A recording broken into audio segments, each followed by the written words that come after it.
Good morning students. आज के बड़े लेक्चर में आपका स्वागत है। 10th स्टैंडर्ड सब्जेक्ट हिंदी सुख भारती। आज हम दूसरी इकाई से चैप्टर नंबर 2 दो लघुकथाएं का स्वाध्याय देखेंगे। दो लघुकथाएं की स्वाध्याय की पढ़ाई करेंगे। तो बच्चों देखते हैं दो लघुकथाएं। पूरक पठन है, इसे लिखा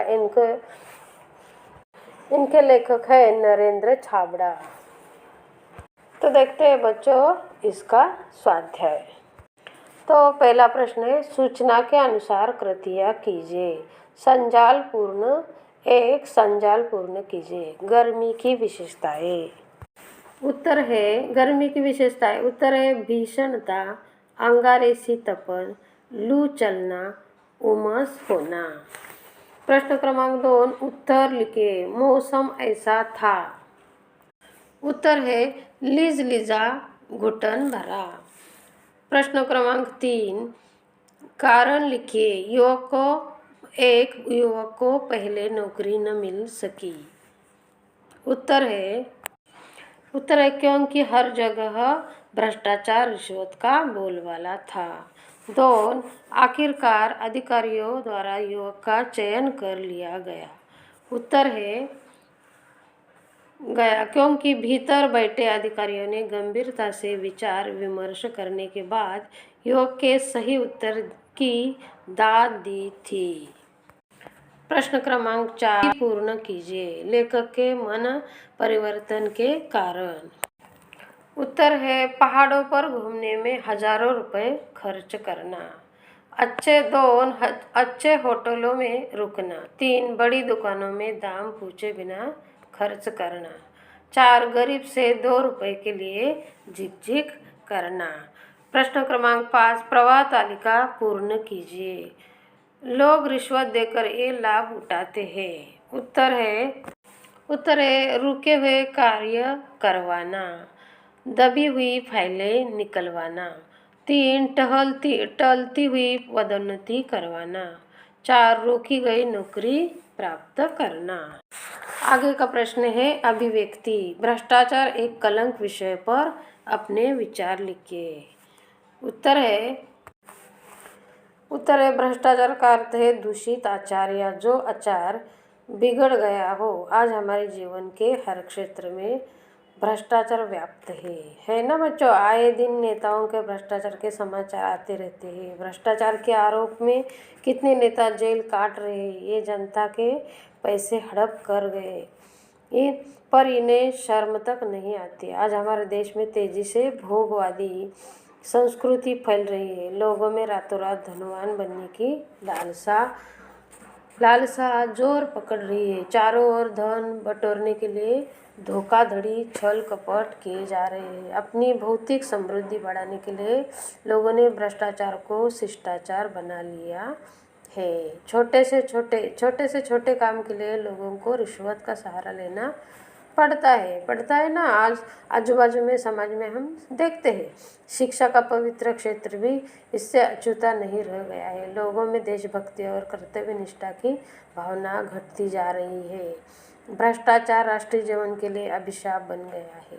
हमें आत्मनिरीक्षण करने की आवश्यकता है। भ्रष्टाचार एक कलंक है। इस कलंक को मिटाना जरूरी है। हम सबको इसके लिए निष्ठापूर्वक कार्य करने की ज़रूरत है। देखो बच्चों आगे क्या है। भाषा बिंदु। अर्थ के आधार पर निम्न वाक्यों के भेद लिखिए।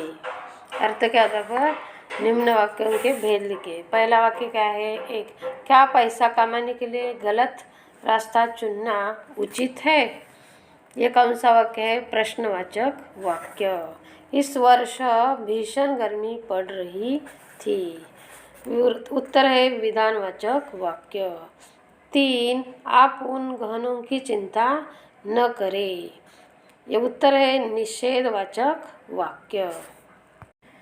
4, सुनील जरा ड्राइवर को बुलाओ।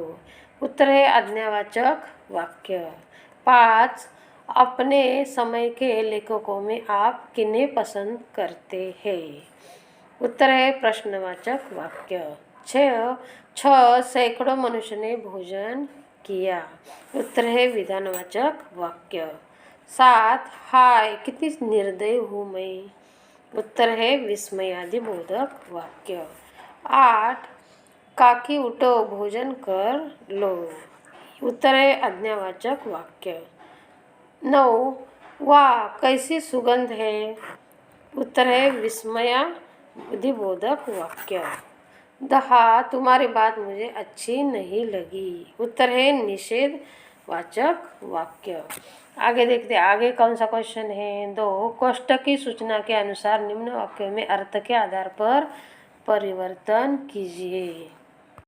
देखो दूसरा क्वेश्चन कौन सा है। कोष्ठक की सूचना के अनुसार निम्न वाक्य में अर्थ के आधार पर परिवर्तन कीजिए। पहला है थोड़ी बातें हुई। ये कौन सा कैसा वाक्य बनाना है। निषेधार्थक वाक्य। देखो उत्तर है थोड़ी भी बातें नहीं हुई। उत्तर थोड़ी भी बातें नहीं हुई। 2 मानो इतना ही बोल सकी। यह वाक्य कौन सा है। प्रश्नवाचक वाक्य। सॉरी यह वाक्य मानो इतना ही बोल सकी। यह वाक्य प्रश्नार्थक बनाने का है। तो बनाते हैं। उत्तर है क्या मानो इतना ही बोल सकी। 3 मैं आज रात का खाना नहीं खाऊंगा। यह वाक्य विधानवाचक वाक्य बनाना है। उत्तर है मैं आज रात का खाना खाऊंगा। 4 गाय ने दूध देना बंद कर दिया। यह वाक्य विस्मयार्थक वाक्य बनाना है। उत्तर है अरे गाय ने दूध देना बंद कर दिया। 5 तुम्हें अपना ख्याल रखना चाहिए। यह वाक्य आज्ञावाचक वाक्य बनाना है। उत्तर है तुम अपना ख्याल रखो। देखो आगे का क्वेश्चन कौन सा है। प्रथम इकाई के पाठों में से अर्थ के आधार पर विभिन्न प्रकार के 5 वाक्य ढूंढकर लिखिए।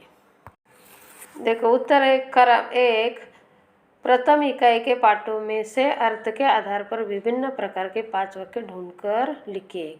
1 करामत अली इधर 2-4 दिनों से अस्वस्थ था। उत्तर है विधानवाचक वाक्य। 2 इन्हें मरीज से हमदर्दी नहीं होती। निषेधवाचक वाक्य। 3 तो उसकी सजा इसे लाठियों से दी गई। प्रश्नवाचक वाक्य। 4 जाओ लक्ष्मी का राशन ले आओ। आज्ञावाचक वाक्य। 5 ईश्वर अगर मेरी दूसरी टांग भी तोड़नी हो तो ज़रूर तोड़े मगर इस जगह जहाँ मेरा कोई न हो। इच्छा वाचक वाक्य। आगे का प्रश्न कौन सा है। रचना के आधार पर वाक्यों के भेद पहचान कर कोष्ठक में लिखिए। देखो पहला है अधिकारियों के चेहरे पर हल्की सी मुस्कान और उत्सुकता छा गई। उत्तर है सरल वाक्य। 2 हर ओर से अब वह निराश हो गया था। उत्तर है सरल वाक्य। 3 उसे देख देख बड़ा जी करता कि मौका मिलते ही उसे चलाऊंगा। मिश्र वाक्य। 4 वह बूढ़ी काकी पर झपटी और उन्हें दोनों हाथों से झटक कर बोली। झटक कर क्या बोली। देखो उत्तर है संयुक्त वाक्य। 5 मोटे तौर पर 2 वर्ग किए जा सकते हैं। उत्तर है सरल वाक्य।